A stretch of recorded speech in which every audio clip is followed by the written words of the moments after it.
I'd first like to make a disclaimer. Due to the nature of this debate, profanity may be present, and some may take offense to this language. However, hopefully after this debate, you will see why you shouldn't be offended.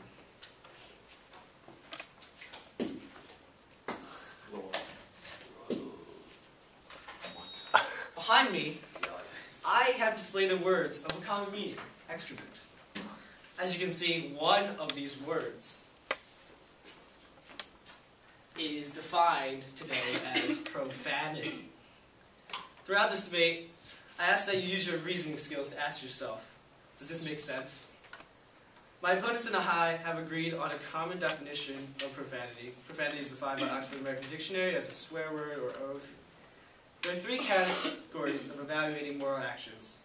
There's the moral obligatory, the morally permissible, and the morally impermissible.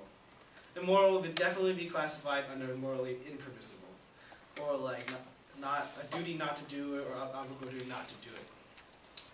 My core value for this debate will be morality, since the resolution states that profanity is immoral, and Jerry agrees with this value. Morality is defined as principles concerning the distinction between right and wrong. So how do we determine these principles of morality? Throughout this debate, I will argue the theory of moral relativism. The concept is pretty simple.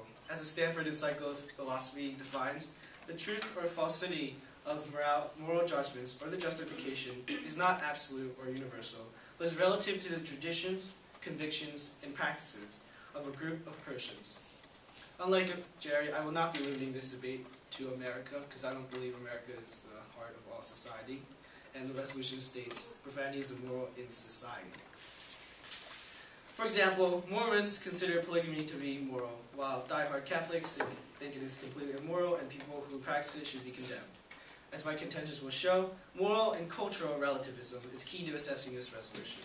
Profanity cannot be universally accepted as immoral by whatever standards my opponents give, and you, as the wise judges, must vote negative.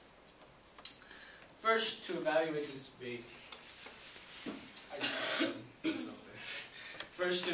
debate, we first must start at the origins of profanity. Thus, my first contention addresses the religion issue. Although cultural profanity is just blasphemous words, some of it did start out as offensive to the Bible. Why? In ancient Babylon, swearing by the name of God was meant to give absolute certainty against lying, as Dr. Deutscher describes, and people believed that swearing falsely by God would bring the terrible wrath of that God upon them. Despite this obscene language, many famous works and artists have used profanity in the past. So, even though you may be surprised if Barack Obama said it, you would be surprised by some of these people who also use profanity. For example, Shakespeare, one of the greatest playwrights in the history of mankind, used bad language. He could hardly write a stanza without using words zounds or splud, offensive contractions of God's wounds in God's blood. One may say it was immoral, but 16th century England certainly didn't think so. Even the Bible itself contains some inappropriate language. The good book abounds in naughty passages like the men in Kings 18:27, who, as a comparatively tame King James translation puts it, eat their own dung and drink their own piss. However, the main point here relates back to the basis for American democracy. It was so important that our founding fathers put it as the First Amendment, not the Second, of the Constitution. Besides freedom of speech, this amendment also guarantees the freedom of religion. Why? Because not everyone shares the same language. Not everyone shares the same religion. Not every racial and ethnic group has the same standards, and thus profanity is morally relative. Next, my second contention is that profanity actually has positive benefits in society. Profanity can help wash away stress and anger.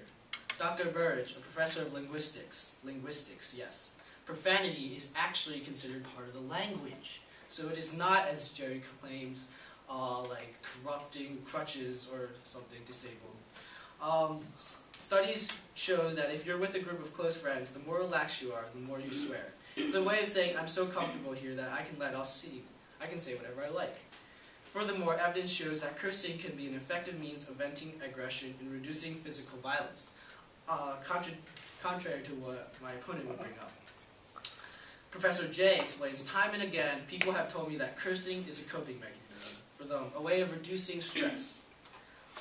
It is a form of anger management that is often underappreciated. My opponent may try to point out that by definition, profanity means offensive language.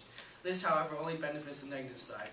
Although perceived offensive by some, to others, it indicates the person is comfortable around the group and does not feel the need to censor emotions.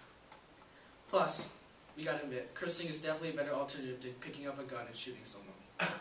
Finally, my last contention reiterates the subjectivity of profanity. One clear example of how society has perceived profanity differently is the vast number of past curse words, and you can see some from around the world. In the 1300s, a strumpet meant a prostitute.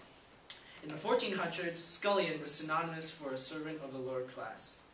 Fast forward 200 years. Criminy was another word for Christ, which cannot be sworn. 1700s, if you were Mali, you were homosexual, also forbidden by the Bible. I could go on and on and on, but you get the point. Profanity has evolved over time, and soon the F word will be a thing of the past. Profanity usage has depends on the age. As Newsday reports, and as my partner confirms, younger people admit to using bad language more often than older people. They encounter it more and are less bothered by it.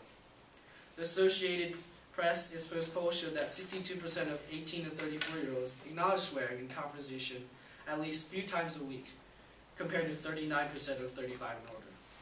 Bottom line is, it's all relative. Since morality cannot be evaluated by a set standard, profanity cannot be classified as one type as immoral. And thus, don't be a fudge muffin.